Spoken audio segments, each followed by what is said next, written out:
We should be able to say few people know what the families in Uvalde are experiencing, but sadly, too many have experienced this nightmare before. Including the parents from Sandy Hook Elementary in Connecticut, where 20 children and 6 adults were killed nearly 10 years ago. The mother of one of those victims is telling our Grace White she can't believe we're going through this again.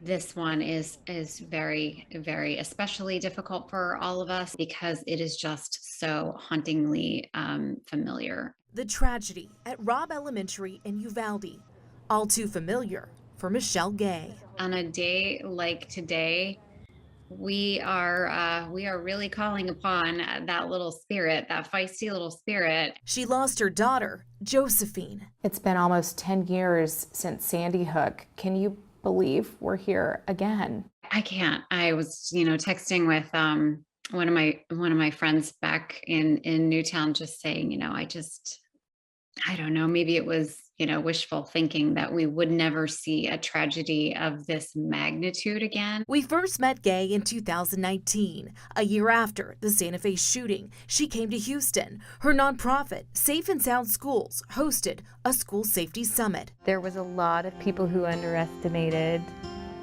Two moms, yeah. Two moms. But Their message was different.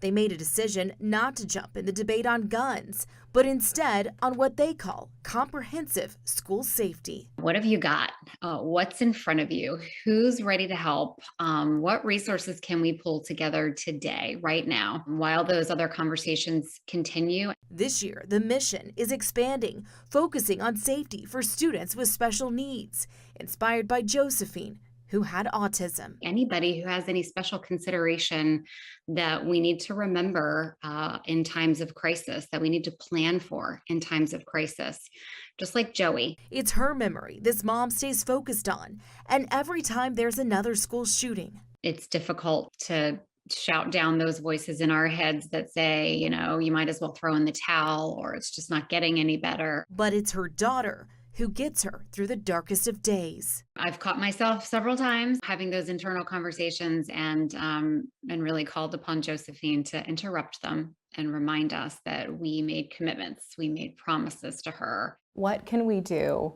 all of us, to prevent this? I think it's important for us to, to realize where we are in this moment and honor this moment and send our love and support to the families, to the community right now.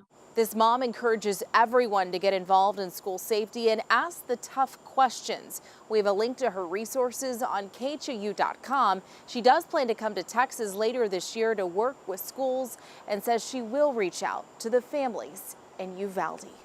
Grace White, KHOU 11 News.